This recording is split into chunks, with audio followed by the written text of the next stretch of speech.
नमस्ते dear students, welcome to all. स्वागत है आप सभी का पीटी एजुकेशन पे।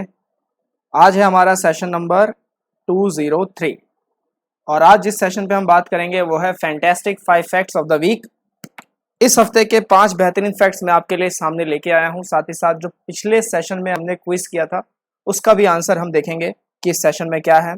और जल्द ही आपके लिए हम दोबारा से मिशन अभ्यास का जो एक सीरीज है, जो हमने पिछले बार भी किया था, इन दिनों में जब एग्जाम नज़दीक होता है तो मुझे लगता है या टीम को लगता है कि उसे आपके सामने लेके आना चाहिए। तो एक मिशन अभ्यास की जो सीरीज है जिसमें रफली 15 क्वेश्चन पर एपिसोड और यू कैन से पर लेक्चर आपको मिलते रहेंगे, जो कि पूरे मतलब इस तरीके से उसे बनाया गया है, फ्रेम किया गया है कि जिससे आपके जो प्रीलिम्स में जो चांसेस है एग्जाम को क्रैक करने के काफ़ी हाई हो जाए। तो रिवीजन रखिए, पढ़ते रहिए, रुकिए मगर नहीं। 2 गज दूरी, पढ़ाई भी है ज़रूरी। तो चलिए शुरू करते हैं अपना पहला फैक्ट आज का। मैदावोलु नरसिम्हन, एम नरसिम्हन के नाम से आपने इस शख्स को जाना होगा, इस पर्सनैलिटी को जाना होगा। एमिनेंट पर्सनैलिटी थे भारत की। हाल फिलहाल इनका निधन हुआ। फॉर्मर आरबीआई गवर्नर रह चुके हैं। He was the first and only governor to be appointed from reserve bank cadre. तो डायरेक्ट कैडर से अपॉइंट होने वाले ये पहले गवर्नर हैं आरबीआई के। He served as India's executive director at IMF और बाद में फिर वर्ल्ड बैंक पे भी इन्होंने अपनी सेवा दी। तो मतलब भारत का परचम जो है वो विश्व के पटल पे भी इन्होंने लहराया है। साथ ही साथ इन्हें भारत में फादर ऑफ बैंकिंग रिफॉर्म्स के तौर पे जाना जाता है। जैसे बगल में आप चार्ट देख रहे होंगे कि नरसिम्हन कमेटी की रिपोर्ट जो थी 2 बार आई थी। एक बार 1991 में आई, फिर 1998 में आई। और दोनों कमिटीज़ में इन्होंने थोड़े से बैंकिंग रिफॉर्म्स लाने की बात की। एलपीजी के दौरान, ध्यान रखिएगा 1991 में एलपीजी हुआ था, तो बैंकिंग को लेके एक काफ़ी मैसिव जो चेंज किया गया वो इन्हीं की निगरानी में हुआ था। That's why he is known as father of banking reforms in India. अब इन्होंने क्या क्या रिकमेंडेशन दी उसका चार्ट भी मैं आपको दिखा दूंगा। इन्होंने रिकमेंड किया कि आपके 3 टियर बैंकिंग स्ट्रक्चर होने चाहिए, मतलब कि टियर 1, टियर 2, टियर 3 जो टाउन्स हैं इनमें होना चाहिए, रूरल में भी होने चाहिए। ग्रामीण कोऑपरेटिव बैंक्स टाइप आप बनाइए। Opening of banking sector for private sector के लिए भी आप ओपन कीजिए। ऑनरशिप का सेपरेशन कीजिए, सेग्रीगेशन कीजिए, मैनेजमेंट और इन सब चीज़ों को अलग रखिए। राइट, इस तरीके से उन्होंने काफ़ी जो है बैंक के रिफॉर्म्स को लेके अपने सुझाव जो है वो जाहिर किए। नाम क्या था? मैदावोलु नरसिम्हन, यानी एम नरसिम्हन। राइट, आप में से लोगों ने जाना होगा इनको, क्योंकि ज़्यादातर इनको जाने जाते हैं नरसिम्हन कमेटी, नरसिम्हन कमेटी ऐसे नाम से ये जाने जाते हैं। एग्जैक्ट और पूरा नाम किसी को भी नहीं मालूम होता है। राइट, ये इनके रिस्ट्रक्चरिंग का पूरा पैटर्न था। 1998 में इन्होंने पूरा फाइनेंशियल सेक्टर रिफॉर्म्स करने के लिए एक कमेटी बनाई। 3 tier banking structure, 3 large banks of international size, 8 to 10 national banks and a large number of regional banks, जिसके अंदर आपके ग्रामीण, रूरल एंड कोऑपरेटिव बैंक्स आ गए। वार्निंग अगेंस्ट दी थी मर्जिंग की, जो अब हो रहे हैं हाल फिलहाल। उस वक्त इन्होंने वार्निंग दी थी कि मर्जिंग नहीं होने चाहिए large banks with weaker once. The panel instead recommend creation of A international size banks by combining 2 existing strong banks. Right, तो इस तरीके का पूरा जो था इनका एक स्ट्रक्चर रहा, इनका एक सजेशन रहा था भारतीय सरकार के लिए, ताकि भारतीय की जो बैंकिंग सेवाएं हैं उनको सुधारा जा सके। चलिए, पहला फैक्ट आपको क्लियर है। राइट, नरसिम्हन कमेटी जरूर पढ़ लीजिएगा, क्योंकि आने वाले समय में आने वाले एग्जाम्स में जरूर पूछा जाएगा, 1991 एंड 1998। चलिए, इसके बाद दूसरे फैक्ट पे आते हैं। इसरो से ये रिलेटेड फैक्ट है। इसरो जो हमारा गर्व है, भारत का जो गर्व है, ISRO Indian space research organisation under department of space. Right, तो इसरो ने एक प्रोग्राम लॉन्च किया हुआ है, respond programme. ISRO has announced that they will support 8 joint research programmes mooted by IIT Delhi under its respond programme with a duration of 1 to 3 years। तो 1 से 3 साल के लिए जो है ये 8 जॉइंट रिसर्च प्रोग्राम्स को जो सपोर्ट करेंगे, जिसको मतलब हेड कर रही है आईआईटी दिल्ली की तरफ से। साथ ही साथ ये प्रोग्राम इन्होंने कब से चलाया है? तो 1970 से ये प्रोग्राम चले आ रहे हैं कि जो अकेडमिक्स हैं उनको एनकरेज किया जाए कि वो पार्टिसिपेट करे, कंट्रीब्यूट करे अपने आप को स्पेस रिसर्च रिलेटेड एक्टिविटीज़ के अंदर में। साथ ही साथ ऐसे प्रोजेक्ट्स जो कि कॉलेज यूनिवर्सिटीज़ में बनते हैं उनको ये हेल्प करते हैं, उनको मतलब फाइनेंसिंग से पार्ट हो या चाहे किसी भी तरीके की टेक्नोलॉजिकल पार्ट हो, उन सब चीज़ों में इनकी ये मदद की जाती है। आप अगर इसरो की साइट पे जाएंगे तो आपको कंफर्म वहाँ पे बहुत कुछ इससे रिलेटेड दिखाई देगा। तो एक झलक इसरो की साइट की मैं भी आपको दिखा देता हूँ। ये जो पन्ना है ये इसरो की साइट से लेके आया हूँ मैं आपके लिए, रिस्पॉन्ड प्रोजेक्ट्स। इसको आप वीडियो को पॉज करके पढ़ लीजिएगा, बहुत ब्यूटीफुली इसमें सब कुछ लिखा गया है। और स्टेटस भी है कि अभी हाल फिलहाल क्या ऑनगोइंग रिस्पॉन्ड प्रोग्राम चल रहे हैं, कितने number of projects on going है, कौन कौन से एकेडमिक इंस्टीट्यूशंस को सपोर्ट किया जा रहा है, सब कुछ इसमें पूरी बाइफर्केशन दी हुई है। ज़्यादा जानकारी के लिए आप इसरो की साइट पर भी जाके देख सकते हैं। तीसरे फैक्ट पे आते हैं। हाल फिलहाल एक रिपोर्ट आई है, ग्लोबल एनर्जी रिव्यू 2021। रिपोर्ट कौन पब्लिश करता है? पब्लिश करती है IEA, इंटरनेशनल एनर्जी एजेंसी। इन्होंने अपनी हाल फिलहाल जो है report global energy review 2021 release की। रिपोर्ट में कहना है कि आने वाले समय में 2021 के बाद से ही डायरेक्ट एनर्जी की डिमांड, कार्बन डाइऑक्साइड एमिशंस काफ़ी तेजी से बढ़ते हुए दिखाई देंगे। 4.6% से 2021 में बढ़ेंगे एनर्जी डिमांड्स, कोल डिमांड बढ़ेंगे और ज़्यादातर 80% डिमांड एशिया की तरफ से आएगा, जिसमें से 40% यानी मोर देन 50% चाइना देगा। Renewables provide more than half of the increase in global electricity supply in 2021। Renewable energy का भी अपना एक रोल प्ले हो रहा है सोलर एनर्जी और विंड एनर्जी के साथ कंबाइन होकर। China is likely to account for almost half the global increase in electricity, जिसको फॉलो करेगा यूएसए, फिर EU and India. Sluggish demand for transport oil is mitigating the rebound in emissions. अभी क्या है कि अभी 2020 में भी पूरा संपूर्ण लॉकडाउन हमने देखा पिछले साल, जिसकी वजह से जो डिमांड थी ऑयल्स की, क्रूड ऑयल्स की, वो काफ़ी कम हो गई थी, इसलिए क्रूड ऑयल्स काफ़ी सस्ते हो गए थे, राइट। तो अब क्या है कि ये डिमांड फिर से धीरे धीरे राइज होना शुरू होगी, तो फिर आपको एनवायरनमेंट में भी कार्बन एमिशन जो है दिखेगा। तो ऐसा बोला जा रहा है इस रिपोर्ट के तहत कि जो कार्बन एमिशंस हैं, this was the second biggest year जिसमें देखा जाएगा 2021 के अंदर में कि कार्बन एमिशंस बहुत अपने हाई पीक को टच कर रहा है। कुछ ग्राफ्स आपके लिए दिखा देता हूं। जैसे आप ये देख सकते हैं कार्बन एमिशंस 1991 में किस स्केल पे था, 1990s में, और 2021 आते आते तक किस स्केल पे चल रहा है।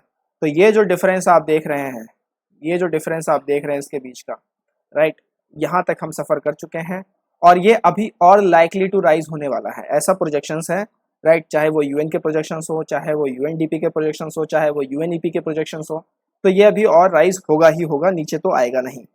साथ ही साथ इसमें एक चार्ट और भी था जिसमें मतलब एनर्जी पूरा पेट्रोल गैस वगैरह था, कोई बात नहीं, अभी इसमें नहीं है तो कोई दिक्कत नहीं।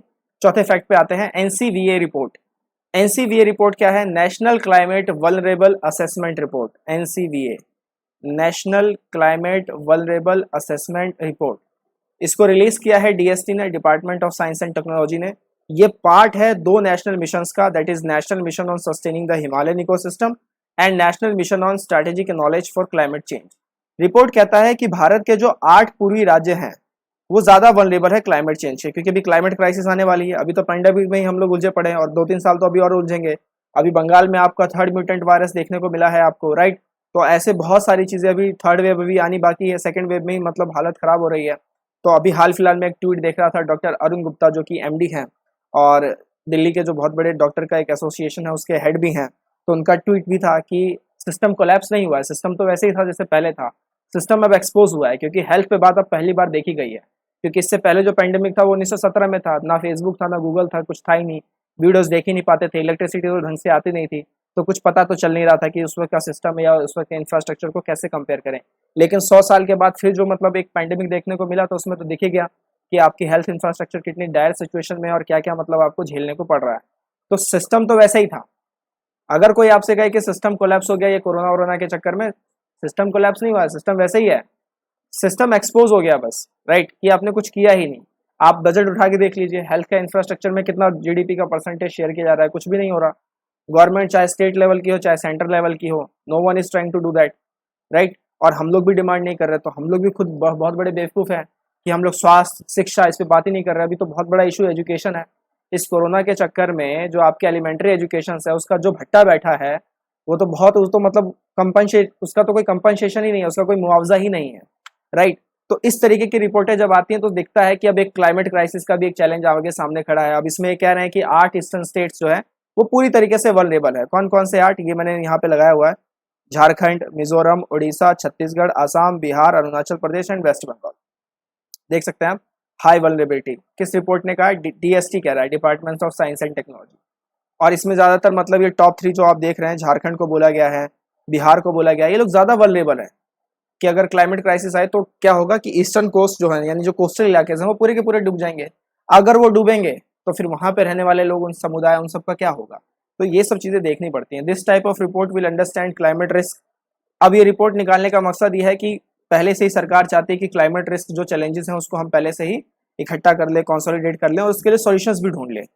तो सॉल्यूशंस तब ढूंढेंगे जब प्रॉपर इन्फॉर्मेशन रहेगी, प्रॉपर पता रहेगा कि यार वाकई में प्रॉब्लम है क्या, तो ही तो सॉल्यूशन ढूंढ पाएंगे ना। And major comparable degree of vulnerability, report also suggest to develop a common framework, methodology and guideline for risk assessment. तो ये सब बातें तो चलती रहती हैं, ये सब तो होता रहेगा, लेकिन ध्यान रखिएगा कि ये भी एक बहुत बड़ा चैलेंज है। This is also a biggest challenge जो आने वाले समय में हमें 2025 के बाद से देखने को जरूर मिलेगा, climate crisis, climate change. Climate पे एक और फैक्ट है आपके लिए, और वो फैक्ट है ये कि वर्ल्ड में इसको देखते हुए पहला क्लाइमेट चेंज रूल भी ला दिया गया है। New Zealand became the first country to introduce a law that will require financial firms to explain how will they manage climate related risk and opportunities. देखिए, होता क्या था कि जब हैकिंग आई थी, जब सिस्टम हैक कर लिए जाते थे, क्योंकि बदलते दौर के साथ क्राइम करने का तरीका भी बदल जाता है। अगर आप 1800 के दौर में जाएंगे तो उस वक्त घोड़े पे बैठे बैठे डाकू लोग आते थे।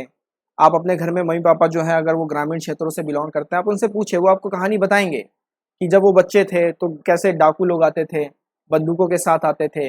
नक्सलाइट्स इलाकों में तो अभी भी शायद देखने को मिलता है, लेकिन अब वहाँ भी कम हो गया है काफ़ी ज़्यादा। तो बदलते दौर के साथ क्राइम का तरीका भी बदला, क्रिमिनल ने भी अपने आप को बदला। फिर उसके बाद ये डाकुओं का दौर खत्म हुआ, तो फिर उसके बाद ये मतलब भाई लोगों का दौर शुरू हो गया, गैंग और ये सब अंडरवर्ल्ड, ठीक है, गुंडागर्दी, भाई लोग, राइट। इनका दौर खत्म तो अभी नहीं हुआ है, ये तो चल ही रहे हैं, लेकिन थोड़ा सा रिलैक्स है इस पे। जैसे अब नहीं सुनने को मिलता अंडरवर्ल्ड जैसी ये सारी चीज़ें।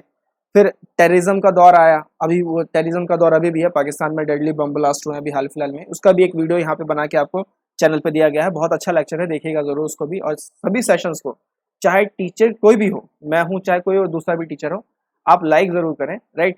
आप शेयर करें, कमेंट करें। अगर आपको चीज़ें कुछ खराब लग रही हैं तो आप वो भी बताएं। अगर आपको कोई चीज़ें लगती हैं कि नहीं हम उस स्केल पे नहीं हैं, तो हम तो कोशिश कर ही रहे हैं, तो एनकरेज करें, रेदर देन कि आप मतलब ऐसा बोलें कि नहीं नहीं छोड़ के चले जाओ, भाग जाओ, ये वो, गेट बैक। ऐसा नहीं होता है, ठीक है। चीज़ें करने के लिए थोड़ा सा स्पेस देना पड़ता है, राइट। जैसे क्रिकेट है, विराट कोहली पहले दिन से आके उसने शतक मारने शुरू नहीं किए, आज इंडियन क्रिकेट टीम का कैप्टन है ना, तो उसको स्पेस दिया गया, धोनी ने उसको वो स्पेस दिया, उसको मतलब खिलाया कि भाई खेलो खेलो खेलो, राइट। तो चीज़ें ऐसे बनती हैं। तो हम बात कर रहे थे क्राइम के ऊपर, तो क्राइम बदलते दौर के साथ क्राइम का तरीका भी बदलता गया। तो मान लीजिए कि जैसे हैकिंग हो गई, तो एक बार एक प्रेस कॉन्फ्रेंस किया गया, एक पूरी मीटिंग की गई, और सारे बड़े बड़े कंपनीज जो थे उनके सीईओ वगैरह को बुलाया गया, और उनसे बस इतना पूछा गया कि भैया ये बताओ कि अगर आपका सिस्टम हैक हो जाए, आप रिपोर्ट किसको करोगे, क्योंकि साइबर क्राइम है तो। और साइबर लॉज उस वक्त उतने तगड़े थे नहीं, और अभी भी नहीं है भारत में, तो उतने अभी भी नहीं है, राइट। साइबर सिक्योरिटी के नाम पे तो कुछ भी नहीं है, प्राइवेसी के साथ पूरी छेड़खानी है वो। तो उनसे जब पूछा गया आप कि आप रिपोर्ट किसको करोगे, क्या बोलोगे, मान लो पुलिस के पास भी गए, साइबर सेल आपके लिए बनाए गए हैं, तो आप क्या करोगे, क्योंकि आप तो जानते नहीं कि क्रिमिनल है कौन, किसने हैकिंग कर ली, किसने आपके सिस्टम में लूप होल करके और आपके पैसे ले लिए। एसबीआई के कार्ड्स इवन तक जो है मतलब पूरे हैक किए गए हैं, तो उनको पूरे कार्ड की प्रोसेसिंग मतलब 2-2 3-3 दिन तक रोकनी पड़ी है। अब ऐसी खबरों को दबाना पड़ता है। क्यों दबाना पड़ता है, क्योंकि जो कस्टमर है उसका ट्रस्ट हट जाएगा, और उसका ट्रस्ट हटेगा तो सिस्टम में, जब उसका ट्रस्ट नहीं रहेगा तो एक सिस्टम डेवलप करना बड़ा मुश्किल हो जाएगा फिर। तो ऐसी खबरों को दबा देना पड़ता है। अब जैसे नीरव मोदी जैसी जो चीज़ें होती हैं, आज भी उन पर खबर आई है कि यूके ने उसको एक्स्ट्राडिशन की जो है इजाज़त दे दी है। तो ऐसे लोग जब सिस्टम के साथ पूरा फ़ायदा उठाते हैं, तो कहीं ना कहीं एक जो आम नागरिक है उसका कहीं ना कहीं ट्रस्ट हिलता है, राइट। तो सेम चीज़ ऐसी ही है कि अगर क्लाइमेट क्राइसिस कल को आ जाए, जैसे अभी पेंडेमिक आ गया, अगर क्लाइमेट क्राइसिस आ जाए और बहुत कुछ बंद करना पड़े, जैसे स्कूल कॉलेज तो बंद ही है, राइट, बस इलेक्शन रैली में 500 लोग अलाउड है, लेकिन एजुकेशन इंस्टीट्यूट्स में तो आप 50 लोग भी नहीं बिठा सकते। क्या करें, विडंबना है भारत की ये। तो अब अगर क्लाइमेट क्राइसिस आ जाए और बैंकिंग सिस्टम अगर आपका ढह जाए, तो फाइनेंशियल फर्म्स को लेके तो कुछ करना पड़ेगा ना, क्योंकि finance is a major part. ये सारे जो माइग्रेंट्स हैं, जैसे दिल्ली में लॉकडाउन हुआ और उसके बाद भी वो छोड़ के गए हैं, तो वो क्यों गए, वो इसलिए तो गए क्योंकि उनको मालूम है कि भैया 1 हफ्ते का लॉकडाउन दिया गया है, बढ़ेगा बढ़ेगा। पहली तो प्रिडिक्शन उन लोगों ने ये लगा ली, माइग्रेंट्स ने, लेबर्स ने, कि ये बढ़ेगा बढ़ेगा। दूसरा, 1 हफ्ते जो मालिक हैं हमारे, फैक्ट्री चलाते हैं, कंपनी रन करते हैं, वो तो बोल देंगे भैया छुट्टी है, लॉकडाउन है, काम वाम है नहीं, प्रोडक्शन बंद कर दो, ठीक। वो जो हम एक एक हफ्ता बैठेंगे तो उसका पैसा भी नहीं मिलेगा, सैलरी से कट अलग से हो जाएगा। लेकिन जहाँ रह रहे हैं 1 हफ्ता खाएंगे तो ज़रूर, 1 हफ्ता पानी तो ज़रूर पियेंगे, राइट। रहना है एक प्रॉपर स्पेस में, रेंट वगैरह कौन भरेगा। ये सब देखते हुए उन्होंने 1 हफ्ते की दिक्कत को सोचा कि यार पहले ही दिक्कत उठा लें, थोड़ा सा पैसा अभी जो बचा है सेविंग कर रखी है, खर्च करके गाँव निकल चलते हैं, वहाँ कोई किराया तो नहीं देना पड़ेगा, कुछ और कर लेंगे। या फिर जब हालात ठीक हो जाएंगे तो वहाँ पे इतना है कि अपने खेत हैं, थोड़े अपने फसलें हैं, वहाँ से कुछ खेती बाड़ी से कुछ हो सके तो करके देख लेंगे। अदरवाइज जब फिर सब नॉर्मल हो जाएगा तो वापस आ जाएंगे फिर से फैक्ट्रीज में, राइट। तो इस सब चीज़ों को देखते हुए जो ना सारे काम उन लोगों ने ऐसे फैसले लिए हैं कि एक फैसले के पीछे बहुत सारे बैकग्राउंड, बहुत सारी भूमिकाएं बांध दी गई होती हैं। अब चाहे कितना भी कर लीजिए, जैसे मैं अब आपको अपने बता दूं कि दिल्ली के सिटीज़ के अंदर में मैंने खुद देखा है अपनी आंखों से कि स्कूल्स के अंदर में फ्री राशन का काम जो है वो डेवलप किया जा रहा है, खाना देने का काम डेवलप कराया जा रहा है। ये मेरी आंखों देखी बात है। इसका मतलब यही है कि लॉकडाउन बढ़ेगा। सरकारों ने बस खाली ये 1 हफ्ते का जो लॉकडाउन किया दिल्ली के अंदर में स्पेशली मैं बात कर रहा हूँ, वो सिर्फ एक टाइम लेने के लिए किया कि एक तो देखना भी था, मॉनिटर करना था कि सिचुएशंस कैसी हैं, और अगर सिचुएशंस ठीक नहीं हुई तो उसके लिए सॉल्यूशंस क्या ढूंढे। तो वो सॉल्यूशंस जो ढूंढ रहे हैं तो इससे लग रहा है कि जो लॉकडाउन है वो आगे और एक्सटेंड होगा। तो सेम इसी पार्ट पे न्यूजीलैंड ने भी सोचा कि अगर क्लाइमेट क्राइसिस आ जाए तो, क्योंकि वो तो और पहाड़ों और इन सब चीज़ों से घिरे पड़े हैं, तो उनके तो डूबने के चांसेस और ज़्यादा हैं। तो अगर फाइनेंशियल सिस्टम अगर उनका वीक हो गया, क्योंकि फाइनेंशियल सिस्टम अगर वीक नहीं हुआ तो कहीं भी उड़ के निकल लेंगे। तो फाइनेंशियल सिस्टम, फाइनेंशियल फर्म्स जो हैं, बैंक्स वगैरह, इंस्टीट्यूशंस वगैरह, एनबीएफसीज वगैरह, इनका मजबूत रहना ज़रूरी है। उसी को लेके न्यूजीलैंड ने एक कानून बनाया, introduce a law that will require financial firms to explain how will they manage climate related risks and opportunities. The country wants to be a carbon neutral by 2050 and says the financial sector needs to play its part. तो एक उन्होंने एक target भी ले रखा है कि भैया 2050 तक तो हम हो जाएंगे कार्बन न्यूट्रल। अभी तो फिलहाल तो मतलब ये हो रखा है कि अभी भारत के अंदर स्थिति ऐसी है कि सब ऑक्सीजन न्यूट्रल हो रहे हैं, राइट, जो कि बहुत ही दयनीय स्थिति है, बहुत बुरी हालत है, बहुत सेंटीमेंट बिगड़े हुए हैं। मेरा एक फ्रेंड है, उसके पास परिवार में 4 लोग थे, चारों के चारों को वो कोविड पॉजिटिव निकले हैं। फ़ोन पे बातचीत हो रही है, वो कह रहा है कि भाई मम्मी पापा को सांस लेने में बड़ी दिक्कत आ रही है, क्या करें। पैरासीटामोल सारे मतलब ख़त्म होते जा रहे हैं, स्टॉकिंग वगैरह काफ़ी ज़्यादा हो गई हैं, दवाइयाँ बहुत महंगी कर दी गई हैं, 8,500 ऑक्सीजन सिलेंडर का दाम 19,000 में दिल्ली के अंदर बेचा जा रहा है। क्या करोगे आप, मजबूरी है, चाहिए आपको, अब क्या कर सकते हैं, ज़िंदगी दाव पे लगी हुई है, ठीक है। तो climate change is the upcoming challenge in front of world, and this type of laws will bring climate risk and resilience into the heart of financial and business decision making. तो ये थे 5 फैक्ट। एक बार मैं आपको दिखा देता हूँ 5 fact, अच्छे से पढ़िएगा, राइट। पहला है आपके पास मैदावोलू नरसिम्हन, एम नरसिम्हन, इनके ऊपर हमने एक पहला फैक्ट लिया था। दूसरा रिस्पॉन्ड प्रोग्राम बाय इसरो। तीसरा global energy review by IEA। चौथा है आपका NCVA report, national climate vulnerable assessment report.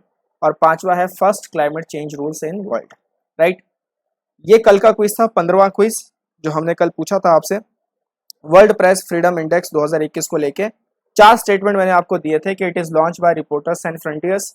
This index is an indicator on the quality of journalism in a country, जो कि बिल्कुल ही गलत है। क्वालिटी ऑफ जर्नलिज्म को नहीं मापता है, ये मापता है कि फ्रीडम ऑफ जर्नलिज्म कितना है, कि पत्रकार लोगों को बात करने की आज़ादी कितनी है, बस ये मांगता है, प्रेस फ्रीडम, राइट। उसके पत्रकार के पर्टिकुलर इंडिविजुअल पत्रकार के में पत्रकारिता में क्वालिटी कितनी है उसको नहीं मापते ये लोग।